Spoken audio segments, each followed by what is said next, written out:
Hello students, आज हम पढ़ेंगे क्लास 9 का lines and angles. Lines and angles chapter हम स्टार्ट करते हैं। फर्स्ट इसके बेसिक कॉन्सेप्ट समझ रहे हैं हम।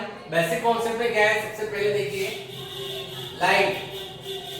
अ line is a collection of points along a straight path. Means straight path पर जो पॉइंट्स का कलेक्शन है वो लाइन है। A line extend in both the directions and has no end points. It has no definite length, मतलब उसकी कोई fix length नहीं होती है। उसको दोनों तरफ क्या कर सकते हैं, हम प्रोड्यूस कर सकते हैं। लाइन को इस तरह से रिप्रेजेंट करते हैं, दोनों साइड एरो का साइड होता है। ओके, अब दूसरा आता है line segment. A line segment is a part of line with two end points. There is only one line segment joining two given points. कहने का मतलब ये आपके दोनों, ये लाइन सेगमेंट का, आपका लाइन का जो पार्ट है वो लाइन सेगमेंट। कहने का मतलब जैसे इसमें इस लाइन में हम कितने भी पार्ट ले सकते हैं, एक पार्ट, दो पार्ट, तीन पार्ट, ये इसके क्या हो गए, पार्ट्स। तो इसमें से ये एक पार्ट है आपका। ओके, अब इस लाइन को हम चाहें तो आगे दोनों तरफ बढ़ा सकते हैं, लेकिन इसको नहीं, क्योंकि ये किसका पार्ट है, इसका। ओके, तो इसको हम प्रोड्यूस नहीं कर सकते।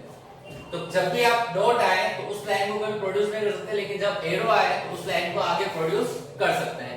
ये आपको याद रखना है। अब नेक्स्ट हम आ जाते हैं किस पर, रे। अब रे क्या है आपका वो देखना है। तो रे एक क्या है आपका, लाइन का एक पार्ट है जिसमें एक एंड पॉइंट होता है और एक आगे प्रोड्यूस कर सकते हैं। अ part of line with one and point is called a रे।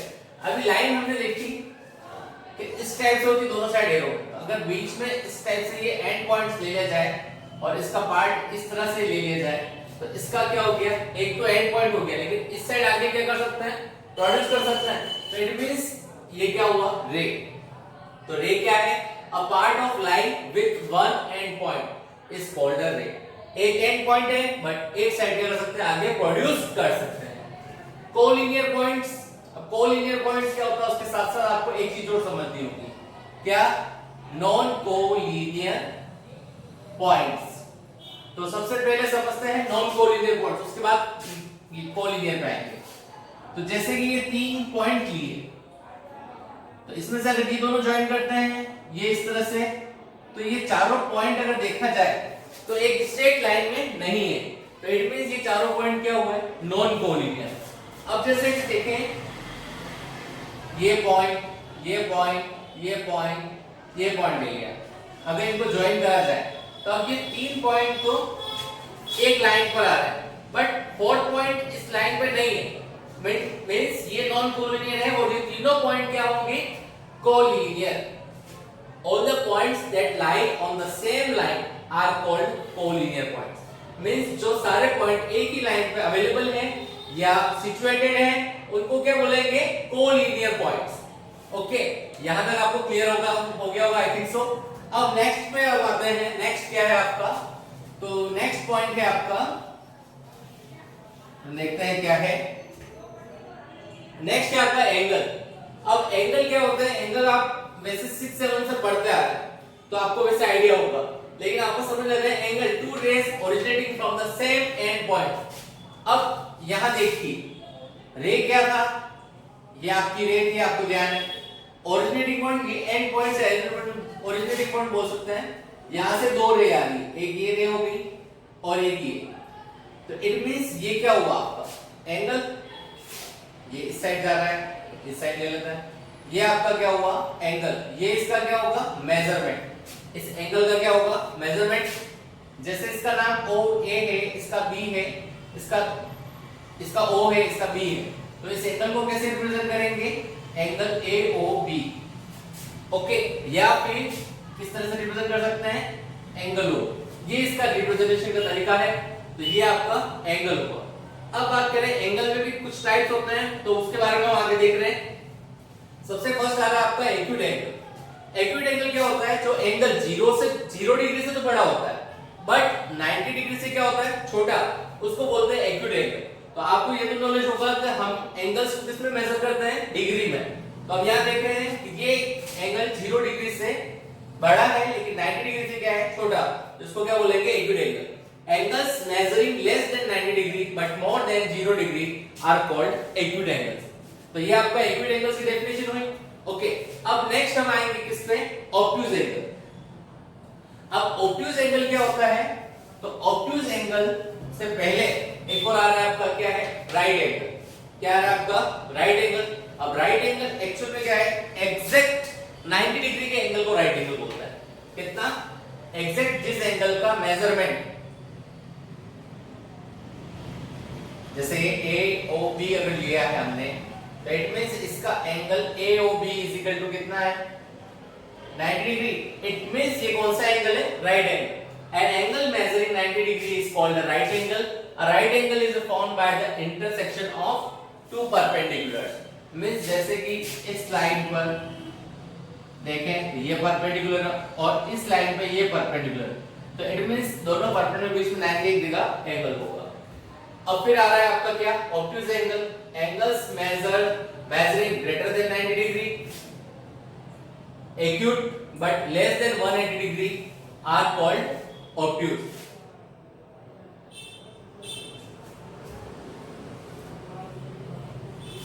यहाँ पे कुछ मिस्टेक है, यहाँ पे ये वर्ड नहीं आएगा। Angles measuring greater than 90 degree but less than 180 degree are called obtuse angle. तो ये ध्यान रखिएगा, जो 90 डिग्री से तो क्या है, बड़ा, बट लेस देन किससे है, 180 डिग्री, वो क्या होगा, ऑब्ट्यूज एंगल। तो यहाँ पे देख लेना, ये वर्ड जो लिख रखा है वो नहीं आएगा। तो इसके अकॉर्डिंग देखें तो ऑब्ट्यूज एंगल क्या हुआ, ऐसा एंगल जो 90 से तो बड़ा है बट 180 से क्या है, छोटा, लेस है, वो क्या होगा आपका ऑब्ट्यूज एंगल।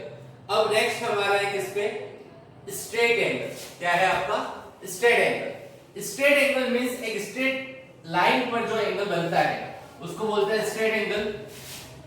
तो स्ट्रेट एंगल के लिए एक पॉइंट रिक्वायर्ड होगा। तो इस लाइन में कोई पॉइंट नहीं है तो हम इसको एक पॉइंट ले लेते हैं। ये आपका पॉइंट हो गया O, ये आपका A और ये आपका B। तो इट मींस अगर कोई एंगल स्ट्रेट लाइन पर बनाया है वो कितना होगा, 180 डिग्री। तो N angle measuring 180 degree is called a straight angle. अगर कोई एंगल 180 डिग्री का है इट मींस वो कौन सा एंगल होगा, स्ट्रेट एंगल। तो इस तरह से आपका स्ट्रेट एंगल कंप्लीट हुआ। अब आते हैं हम किस पे, reflex angle. Angles measuring greater than 180 degree but less than 360 degree are called reflex angles. Means जो एंगल 180 से तो ग्रेटर है बट 360 से क्या होगा, स्मॉलर, वो आपका क्या होगा, रिफ्लेक्स एंगल। अब एक सिंपल सी बात करें, किसी एंगल को हम मेजर कर रहे हैं तो अगर ये 60 है तो इसका रिफ्लेक्स कितना होगा, 360 माइनस 60 कितना हुआ, 300 डिग्री। तो याद रखिएगा कि जैसे कि ये एंगल x है तो इसका रिफ्लेक्स क्या होगा, 360, ये x डिग्री है मान लिया हमने, तो कितना होगा 360 डिग्री माइनस x डिग्री। तो जैसे कि कभी भी किसी का रिफ्लेक्स एंगल फाइंड करना हो, तो जैसे ये एंगल AOB है तो एंगल AOB हमने क्या लिया, x डिग्री। तो आपके पास रिफ्लेक्स एंगल AOB कितना होगा, 360 माइनस x डिग्री। ध्यान रखिएगा 360 डिग्री माइनस x डिग्री। तो कभी भी कोई क्वेश्चन आए किसी एंगल का रिफ्लेक्स एंगल निकालना है तो आपको इस टाइप से निकालना होगा, ये आपको याद रखना है। अब यहाँ पे आपका स्ट्रेट एंगल और रिफ्लेक्स एंगल कंप्लीट हुआ। अब नेक्स्ट हम आते हैं किस पे, नेक्स्ट है आपका एडजेसेंट एंगल। तो एडजेसेंट एंगल क्या होता है आपका, नॉर्मली दो एंगल एक साथ हो, क्या हो, दो एंगल अगर एक साथ है, जैसे ध्यान समझिएगा, two angles are said to be adjacent if they have a common arm and a common vertex। Means ये देखिए ध्यान से, ये आपका एंगल बन रहा है, नेमिंग दे रखी है A, B, C and D। तो यहां पे ध्यान रखिएगा कि इन दोनों एंगल में एंगल ABC, कौन सा angle, angle ABC and angle DBC,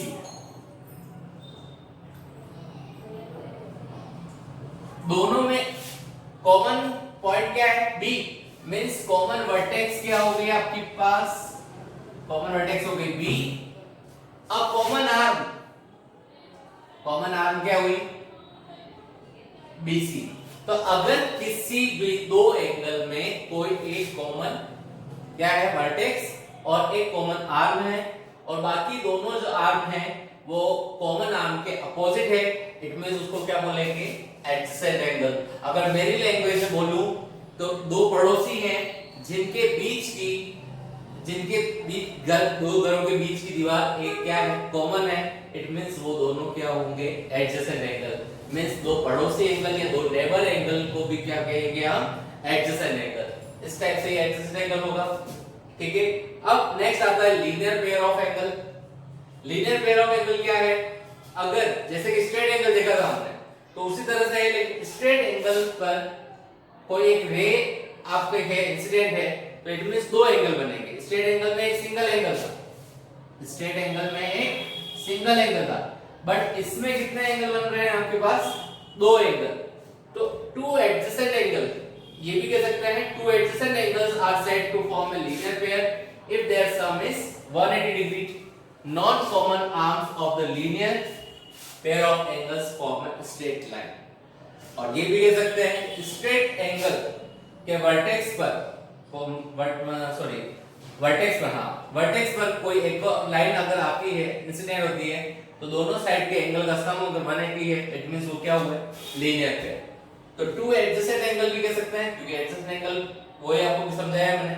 तो इसके अकॉर्डिंग आप देख लीजिए इसको हमेशा क्या बोलेंगे इस टाइप के एंगल को लीनियर पेयर। इसकी क्या प्रॉपर्टी होती है, जैसे ये 1 ये 2, इसमें इसको 3 4 दे देता हूं तो एंगल 1 प्लस एंगल 2 कितना होगा हमेशा 180 और एंगल 3 प्लस एंगल 4 भी क्या होगा 180। ये दोनों एग्जांपल दे दिए हैं मैंने आपको, ये एक एग्जांपल गिवन था ये मैंने ले लिया है। तो इस टाइप से ये इनका सम 180 होता है, यही लीनियर पेयर ऑफ एंगल्स है। अब नेक्स्ट हमारा है किस पे वर्टिकली अपोजिट एंगल। तो वर्टिकली अपोजिट एंगल क्या है वो देखते हैं। तो वर्टिकली अपोजिट एंगल में दो लाइन एक दूसरे को क्या करती हैं इंटरसेक्ट करती हैं। क्या करती हैं इंटरसेक्ट। जैसे देखिए when two lines intersect four angles are formed।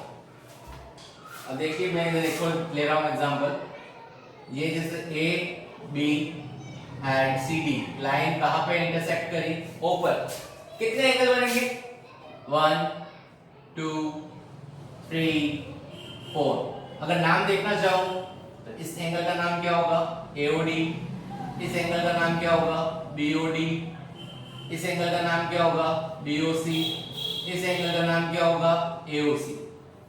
अब मेन बात करें जैसे देखिए इसी का वापस इस तरह से दे रखा है तो अब जैसे मैं इसको नाम देता हूं ये 1 और ये 3 इसका डायग्राम के अकॉर्डिंग और ये 2 और ये 4 है।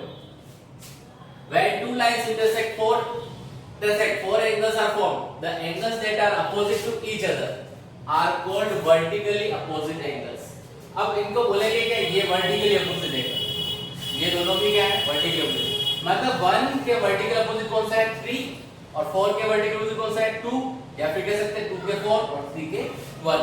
तो आमने सामने वाले एंगल वर्टिकल अपोजिट होंगे, लेकिन इनमें सिमिलरिटी क्या होगी तो ये याद रखिएगा जब भी वर्टिकल अपोजिट एंगल बनेंगे तो वो हमेशा इक्वल होंगे। It means angle 1 is equal to angle 3 and angle 2 is equal to angle 4। तो यहां पे भी सेम, ये दोनों इक्वल और ये दोनों equal. There are two pairs of vertically opposite angles और वो आपस में क्या होते हैं इक्वल। कॉम्प्लीमेंट्री एंगल इसका यूज कम होता है लेकिन आपको याद रखना है कॉम्प्लीमेंट्री एंगल्स क्या होते हैं two angles are said to be complementary if their sum is 90 degree. यहां पे दो एंगल हैं, ये एंगल A और ये एंगल B, तो इन दोनों का सम कितना है angle A plus angle B is equal to 90 degree. It means angle B and angle A and angle B are complementary to each other. यहां पे ध्यान रखिएगा दोनों एंगल साथ में बने हुए, जरूरी नहीं है दोनों एंगल साथ में हो, एक एंगल अलग भी हो सकता है। जैसे ये 60 है और ये 30 है और इन दोनों का सम अगर 90 आ रहा तो ये दोनों एक दूसरे के कॉम्प्लीमेंट्री है। यहाँ पे एग्जांपल दे रखा था साथ में बने हुए थे बट मैंने अलग बना दिए तो भी क्या रहेंगे ये कॉम्प्लीमेंट्री ही रहेंगे, ये आपको याद रखना है। अब नेक्स्ट हमारा है क्या सप्लीमेंट्री एंगल्स। तो सप्लीमेंट्री एंगल्स क्या होते हैं, जो कॉम्प्लीमेंट्री में सम 90 डिग्री होता है और सप्लीमेंट्री में सम क्या होता है 180 डिग्री। मेन डिफरेंस ये तो सप्लीमेंट्री में सम क्या होगा two angles are said to be supplementary if their sum is 180 degree. जैसे कि यहाँ पे एंगल x और ये एंगल y, तो यहाँ पे एक लीनियर पेयर दे रखा है, तो लीनियर पेयर में इनका सम 180 होता है। इट मींस यहाँ पे सप्लीमेंट्री एंगल भी है, बट ये अलग अलग भी हो सकते हैं। ये x और ये y, तो ये क्या हुआ, angle x plus angle y is equal to 180 degree. But हमको क्या करना है, ये दोनों सप्लीमेंट्री कैसे फाइंड कर सकते हैं, एंगल y फाइंड करना है तो 180 माइनस एंगल x अगर दे रखा है सप्लीमेंट्री तो इट मींस सप्लीमेंट्री एंगल क्या होता है, अगर दो एंगल का सम 180 है तो इट मींस वो सप्लीमेंट्री एंगल। यहाँ पे एक नोट भी गिवन है, इसको ध्यान रखिएगा, कॉम्प्लीमेंट्री एंड सप्लीमेंट्री एंगल्स मे और may not be adjacent angle. Means यहाँ पे एडजेसेंट एंगल दे रखा है, जरूरी नहीं है वो एडजेसेंट हो, नहीं भी हो सकते हैं। इंटरसेक्टिंग लाइंस, आपको पता है इंटरसेक्टिंग लाइन वर्टिकल अपोजिट में पढ़ा था, क्या होती है, टू और मोर lines that meet at one point are called intersecting lines. When two lines intersect each other, then the vertically opposite angles are equal. ये हम जानते हैं, sum of all the angles formed at point is 360 degree. तो ये ध्यान रखिएगा, जैसे कि कितनी भी लाइन इंटरसेक्ट हो, इसके पास में जितने भी एंगल बनेंगे उन सब एंगल का सम कितना होगा, 360 डिग्री। अब इसी के साथ आगे देख लेते हैं, इसमें एक रह गया है पॉइंट, तो वो आप देख लेना, कंप्लीट एंगल प्रॉपर्टी। क्या होगी, कंप्लीट एंगल प्रॉपर्टी। तो कंप्लीट एंगल प्रॉपर्टी क्या है, sum of all angles form at a point is 360 degree. यही आपकी कंप्लीट एंगल प्रॉपर्टी, याद रखिएगा, सम ऑफ, इसी में ये जॉइन हो गई है इंटरसेक्टिंग लाइंस में, तो क्या है complete angle property, sum of all the angles form at a point. एक पॉइंट पर जितने भी एंगल बनेंगे, जैसे ये लाइन जा रही है, ये जितने भी इसमें एंगल बनेंगे उन सब का सम क्या होगा, 360 डिग्री। अब आ जाते हैं हम नेक्स्ट पॉइंट पर। तो नेक्स्ट पॉइंट क्या है, पैरेलल लाइंस एंड एंगल्स। अब हम देख रहे हैं पैरेलल लाइंस एंड एंगल्स। तो पैरेलल लाइंस का क्या कॉन्सेप्ट होता है, सबसे पहले वो समझना होगा। वैसे तो आप प्रीवियस क्लासेस में पढ़ चुके हैं, लेकिन वापस क्लियर कर देता हूं मैं। तो पैरेलल लाइंस क्या होता है, if two lines, parallel lines का सबसे पहले वो समझ लो, ये दोनों पैरेलल लाइंस है या नहीं। जैसे कि इसको थोड़ा सा मैं इस तरह से ले, अब ध्यान से देखिए, इसमें ये दोनों पैरेलल लाइंस है या नहीं, ये दोनों पैरेलल लाइंस है या नहीं। डेफिनेशन पहले देख लेते हैं, फिर आप ध्यान दीजिएगा। If two lines do not intersect each other at any point and the distance between them are always equal, then they are parallel to each other. अगर दो लाइन एक दूसरे को कभी इंटरसेक्ट नहीं करें और उनके बीच की डिस्टेंस, उनके बिटवीन डिस्टेंस जो है हमेशा इक्वल रहे, इट मींस वो पैरेलल लाइंस हैं। तो इसमें देखें, तो अगर इनको आगे प्रोड्यूस करा जाए तो क्या ये इंटरसेक्ट करेंगी, यस करेंगी। इट मींस ये दोनों पैरेलल नहीं है। ओके, अब AB पैरेलल CD, ये दोनों पैरेलल है तो इनको इस तरह से डिनोट करेंगे। इन दोनों के बीच की डिस्टेंस हमेशा क्या होगी, इक्वल। आप कहीं पे मेजरमेंट करें, आगे बढ़ाते जाएं, ये कभी क्रॉस नहीं होंगे, इंटरसेक्ट नहीं करेंगे। ओके, अब पैरेलल लाइंस तो हम समझ लिया। अब इससे रिलेटेड हम प्रॉपर्टीज है वो देखेंगे। पैरेलल लाइंस डेफिनेशन यहां दे रखी है, क्या है, lines on the same plane that never intersect are called parallel lines. Okay, अब आ जाते हैं इसमें एंगल्स कौन कौन सा है। सबसे पहले बात करें करस्पॉन्डिंग एंगल, कौन सा है, करस्पॉन्डिंग एंगल। तो यहाँ देखिए, यहाँ पे ये लाइन इंटरसेक्ट कर रही है और ये दोनों लाइंस हैं, तो यहाँ पे कुछ एंगल्स बन रहे हैं, ये 1 2 3 4 5 6 7 8 एंगल्स हैं। अब करस्पॉन्डिंग एंगल्स की मैं बात करूं तो सिंपल सा याद रखना है आपको, क्या F बनना चाहिए, क्या बनना चाहिए, F। ध्यान से देखिए, F कैसे, इस तरह से ये F बना, इस तरह से ये F बना। ओके, या F बन रहा है ये दोनों एंगल, या F बन रहा है ये दोनों एंगल। अब अगर इधर F बनेगा तो ये दोनों एंगल, अब एक साइड और कौन सी देखिए, एक तो ये F बन गया आपका, तो कौन सा हुआ 1 and 5, angle 1 and angle 5 are corresponding angle, so angle 1 is equal to angle 5। लेकिन कब होंगे, जब ये दोनों लाइन पैरेलल होगी तो, अदरवाइज ये इक्वल नहीं होंगे। याद रखिएगा पैरेलल लाइन नहीं होगी तो करस्पॉन्डिंग तो होंगी बट इक्वल नहीं होंगे, और पैरेलल लाइन होंगी तो करस्पॉन्डिंग एंगल्स क्या होंगे, इक्वल में होंगे। अब देखिए ये वाला f, एक वाला ये वाला f रह गया अपने पास, कौन सा, ये तो ये कौन सा एंगल हो रहा है, ध्यान से देखिए, ये f बन रहा है ये वाला, तो एंगल 3 एंड एंगल 7, ये एंगल 3 एंड एंगल 7। अब 2 एंड 6 की बात करें, 2 एंड 6 कहाँ आएगा, ये भी f बन रहा है, देखिए एंगल 2 एंड एंगल 6, ये एंगल 2 एंड एंगल 6। अब ये देखिए ये भी f बना, तो ये क्या हुआ, एंगल 4 एंड एंगल 8। तो इसको याद रखने का सिंपल सा तरीका है, क्या बनेगा f, लेकिन f कैसे भी बन सकता है वो आपको ध्यान रखना है, उल्टा हो गया उसको फ्लिप कर दिया, कैसे भी f बन सकता है, f बनना चाहिए। तो क्या होगा आपके पास करस्पॉन्डिंग एंगल, तो करस्पॉन्डिंग एंगल में आपको याद रखना है क्या बनता है f, ये आपका शॉर्ट ट्रिक है एक तरह से पता करने का करस्पॉन्डिंग एंगल्स कहां बन रहे हैं। तो करस्पॉन्डिंग एंगल्स क्या होंगे, हमेशा इक्वल होंगे if two lines given are parallel, if two given lines are parallel। अब नेक्स्ट आते हैं अल्टरनेट इंटीरियर एंगल। तो अल्टरनेट इंटीरियर एंगल देखते हैं हम क्या होता है।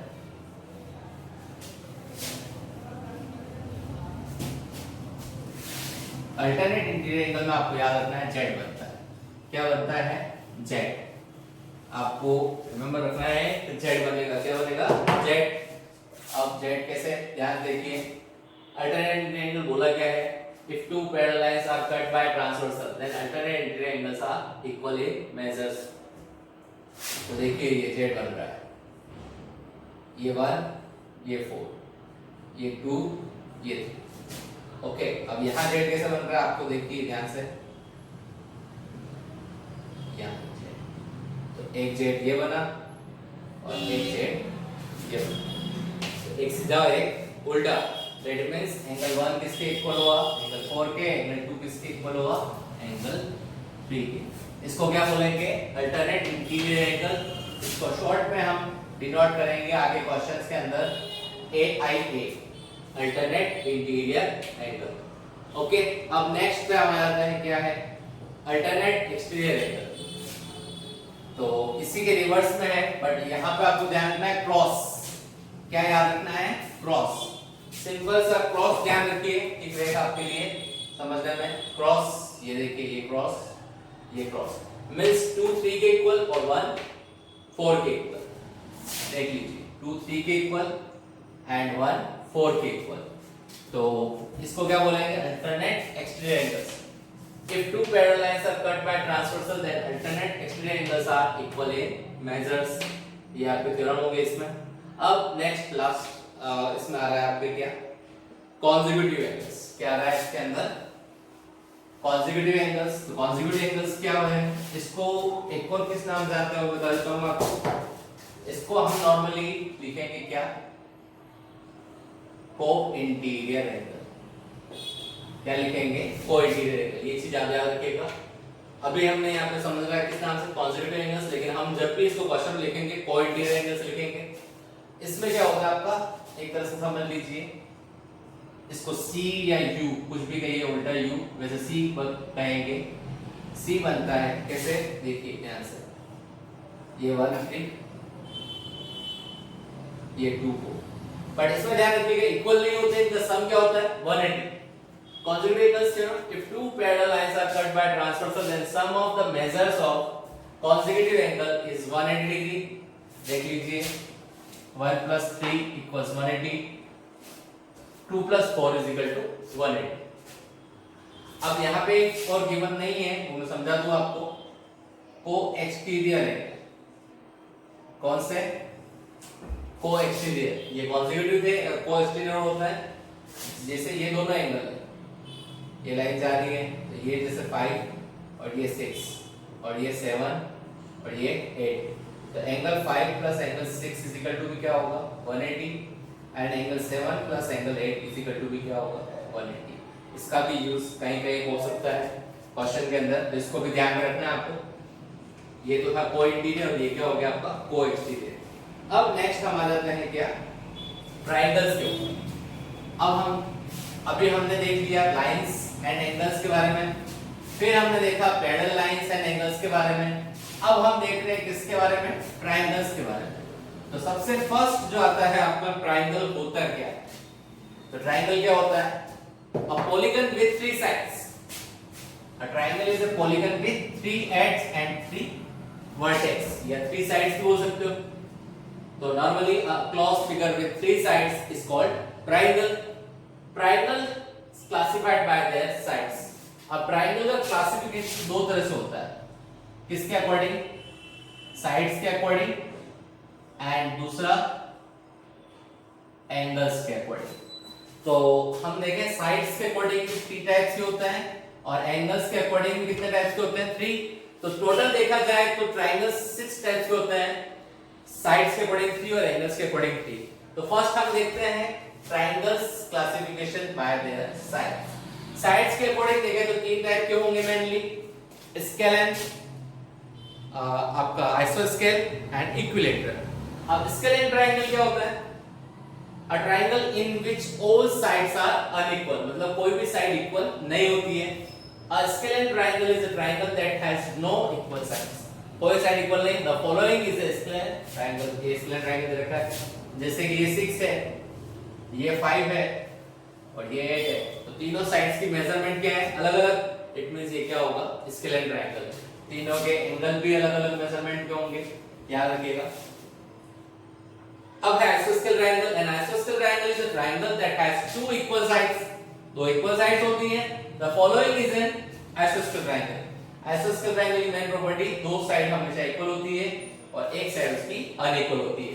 It means in any triangle if 2 sides are equal, then the triangle is known as the isosceles triangle. So here 2 sides are equal, so this triangle is known as the isosceles triangle. अब इसकी property एक और चीज होती है, ध्यान रखिएगा। जैसे कि यहाँ पे ट्रायंगल ABC में AB और AC equal, if AB is equal to AC then angle B is equal to angle C। ये एंगल इसके इक्वल होगा क्योंकि इसकी एक प्रॉपर्टी है, opposite angle of equal sides are also equal. अगर दो साइड इक्वल हैं तो उनके अपोजिट एंगल भी क्या होंगे, इक्वल होंगे। तो इस प्रॉपर्टी को भी आपको याद रखना है, क्वेश्चंस में यूज आएंगी। अब एक टाइप का ट्रायंगल बच रहा है आपका, कौन सा, साइड्स के अकॉर्डिंग इक्विलेटरल ट्रायंगल। तो इक्विलेटरल ट्रायंगल में क्या होता है, तीनों साइड्स इक्वल होंगी, तीनों एंगल्स भी इक्वल होंगे। It means if in any triangle all sides are equal and all angles are equal, then triangle is known as a equilateral triangle। तो डेफिनेशन देख लीजिए ये आपकी, an equilateral triangle is a triangle that has 3 equal sides। The following is an equilateral triangle। ये equilateral triangle आपको इसमें तीनों sides equal हैं, तीनों एंगल भी आपके इक्वल आएंगे। इट मींस क्या हुआ, 60 60 60। ओके, तो इस तरह से ये आपका इक्विलेटरल ट्रायंगल। अब triangle classified by their angles, according to angle देखें तो अगेन 3 टाइप्स के। तो सबसे फर्स्ट हम क्या देख रहे हैं, राइट एंगल ट्रायंगल। तो if in any triangle one angle equals 90 degree then that is known as a right angle triangle। A right angle triangle has 90 degree angles, the following angle is a right angle triangle। मतलब एक 90 degree का angle होता है और 90 degree से angle, तो एक 90 degree है, बाकी दोनों क्या है, इक्विट एंगल। बट एक 90 डिग्री हो गया, इट मींस वो कौन सा ट्रायंगल हो गया, right angle triangle. Next obtuse angle triangle. Obtuse angle triangle में कोई भी एक एंगल आपका क्या होगा, 90 डिग्री से बड़ा। ऑब्ट्यूज एंगल हम पढ़ चुके हैं। ओके, तो किसी ट्रायंगल में अगर एक एंगल ऑब्ट्यूज एंगल होगा तो उस ट्रायंगल को हम ऑब्ट्यूज एंगल ट्रायंगल के नाम से जानेंगे। Obtuse triangle, an obtuse triangle has one angle that is bigger than 90 degree। The following is an obtuse angle triangle। Okay, इसी तरह से देखते हैं acute angle triangle। In an acute angle triangle all angles are less than 90 degree। कोई भी angle 90 degree से बड़ा नहीं होगा। So all angles are acute angles। The following is an acute angle triangle। तो यहाँ पे आपका ट्रायंगल का क्लासिफिकेशन फिनिश हुआ। ओके, अब यहाँ पे आपका ये जो बेसिक इंस्ट्रक्शंस थे इसके basic of lines and angles वो भी आपके कंप्लीट हुए। अब इस पूरे वीडियो में आपको जो भी डाउट्स होते हैं वो आप क्लियर कर लेना, क्योंकि हम इसके बाद जो एक्सरसाइज स्टार्ट करेंगे नेक्स्ट, उसमें ये सारी प्रॉपर्टीज और स्टेटमेंट यूज में होंगे। तो इनको आप जब तक कंप्लीट नहीं करोगे हमको एक्सरसाइज समझ में नहीं आएगी। तो पहले आप उनको कंप्लीट करिए, फिर आप नेक्स्ट हम इसकी वीडियो देखेंगे जिसमें हम इनके क्वेश्चन आंसर करेंगे। आज के लिए बस इतना ही। Thank you so much. Have a nice day.